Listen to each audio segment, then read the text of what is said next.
Andrea Cherby, Fred Film Radio. We are at the Torino Film Festival, and we are here with Jenny Suen and Christopher Doyle, directors of The White Girl, which is in competition. Good morning. Oh, good luck.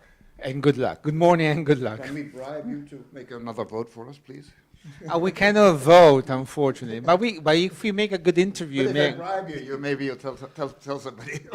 yes, I can suggest. I can accept the bribe. Okay, well, your film is filled with issues because it's a film about self-affirmation, about love, about greed, and about escape, and about gentrification. So it's a lot of meat. It's also about the sea. It's also about the sea. How did you manage to put so much stuff into one single film? I'm glad you noticed.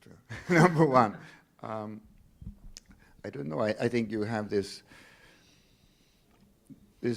wonderful opportunity to do so you've got to get it out. I think especially for Jenny, kind of first-time director, although we've done other works together. I think that's always the challenge. You have so much you need to say. Young people have so much they need to say. You have something you care about. You really need to get it out. So the challenge is actually to structure it in a way, to put it in a form that people can actually connect with. And of course that's why some films work for some people, and some people, just can't understand what the hell we're saying. And it's the same with any film. I mean, the films are very interesting for that because there's not really, apart from Fast and Furious number 75 or Harry Potter, there's no formula. And so I think this is the great challenge always with filmmaking is to say something you care so much about, say it clearly enough that it's understood or accepted or remarked upon, and yet it's fresh or it's special or it's unexpected. And so that balance, again, as you say, we needed to make this film. I need to make images that touch people. Jenny has a story that is very close to her heart, and this place has a history. Bang. Well, I think we've been to maybe 6 or 7 film festivals around the world with the film already. But this is the most important. Yes, but this is the most important festival that we're going to. Well, I've been here 3 times, so Yeah, I mean, also because the festival has been such a big supporter of our work. First with so much, yeah. Hong Kong Trilogy, our first film together, which screened here in 2015, and then last year they gave Chris an award, and we're back this year. So it is kind of like feeling like a familial to us. But to answer your question, I think films are like people. People have different sides to them. When we showed the film in Europe, people saw it as people saw the love story. When we show it in Hong Kong or Singapore to an Asian audience, it feels very different to them. At least in Hong Kong, there's a lot of symbols or metaphors of stuff that's happening now that's very current, and they see that. And and it's very much a part of what's going on in the public discourse about a certain threat to a way of life in Hong Kong, or the disappearance of Hong Kong culture amidst all these political, social, and economic changes. Yeah, actually, I was talking about gentrification earlier with another director from a London film, and they are suffering the same thing. So this issue is really a global one. And you treat it in your film in a way that is also very, I find it kind of funny and ridiculous, ironical, because you are against these kind of people. They just think about greed and money. They don't think about anything else. But the core... Because we make films, we know a lot of people like that. Yeah, the film industry is filled with... We work in the film industry also. But the core of the film is the white girl, which has no name in the film. It's the only character without a name, which is, I think, is a specific choice, isn't it? Yes. Actually, many fishermen don't have names. They're given...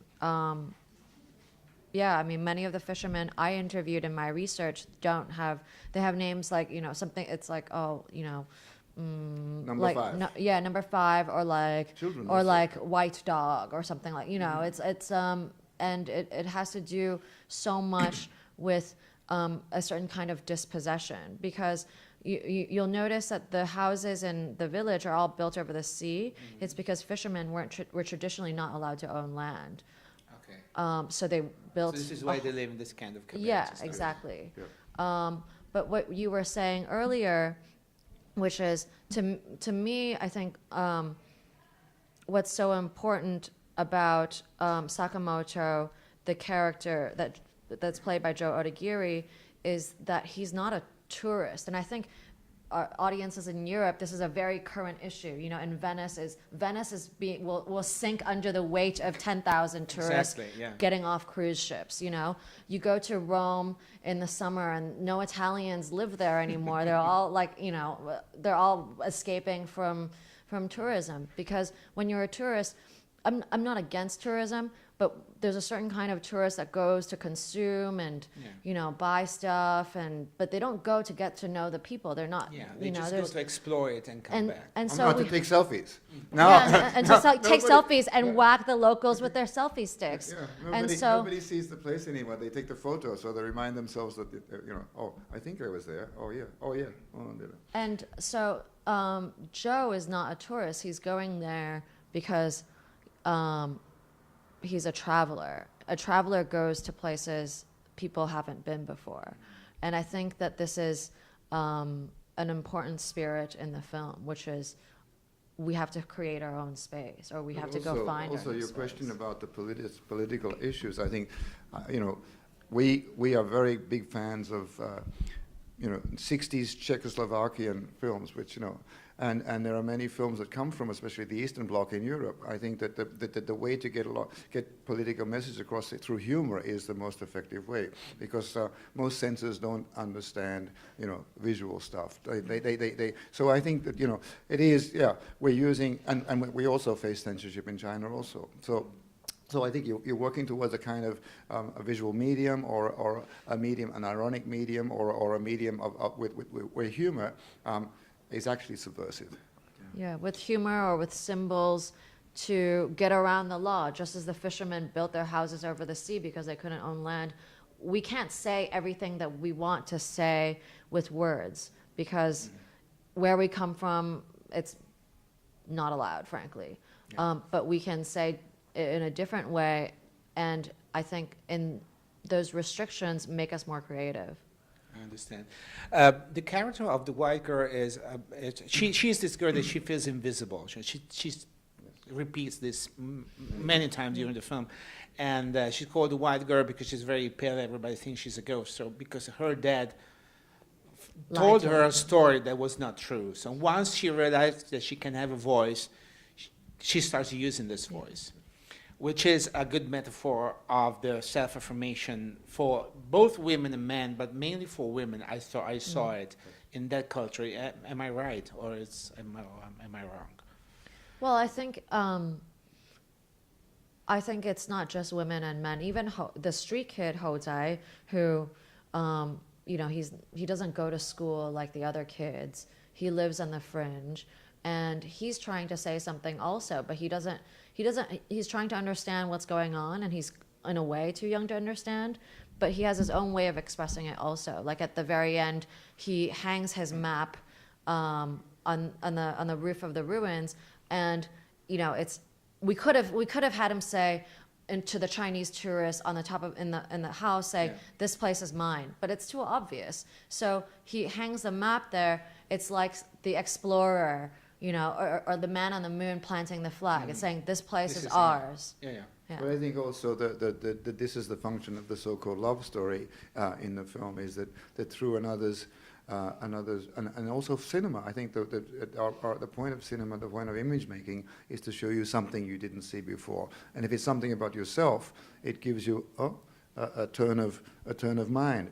And I think their relationship, which is a love story that doesn't go all the way, is basically a story of affirmation, is a story of trust, is a story of wonder at who you could be, as opposed to who people tell you you are. I want to ask you like a very classical question. You are two directors, so 4 hands on the same project. How did you work together? Like slapping each other hands. Don't come over. No, I mean, I think was it's- there, is there a No, it's a pattern great- that you use, because it's not the first time that you work together, or it's just something that comes up differently for every project? So, He wants me to say something serious so he can say something funny afterwards. You want to say something? No, I think we should do it the other way around Okay. this time. I think the great, first of all, Jenny will probably say, I'm going to say it because she wants me to go first.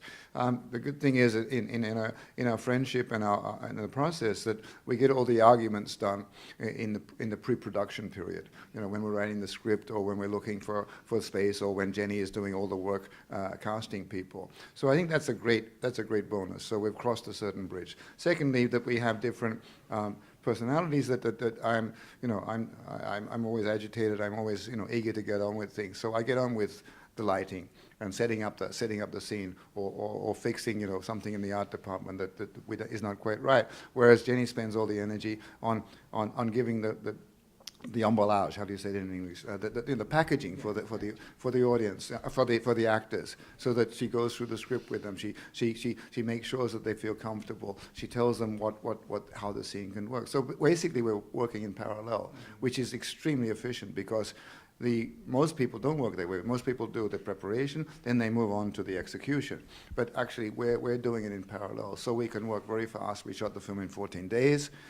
We stay under budget, and also for the actors, it's extremely effective because they're prepared, but then they're free. So they've done the preparation with Jenny. They're ready for what they should be doing.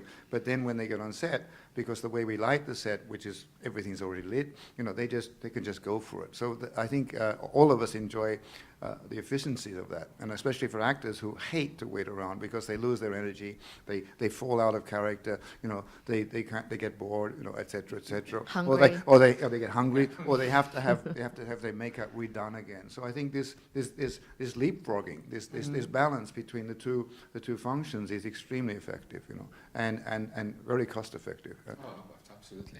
So it's your turn now. You can say Okay. something I funny. said everything. You said everything. No, okay, I'll be quick.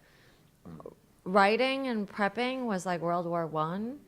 Shooting was the interwar period with the armistice and peace. Editing was World War Two, and now there's world peace. Very good. So at the end, you reach peace at the end, which is It's been a very good for us, for us the viewers too. Okay, thank you very much. Thank you very Thank you much. to Jenny Suen and Christopher Doyle, directors of The White Girl and the Torino Film Festival and Competition. I'm Angela Cherby for Friday Film Radio, the Festival Insider.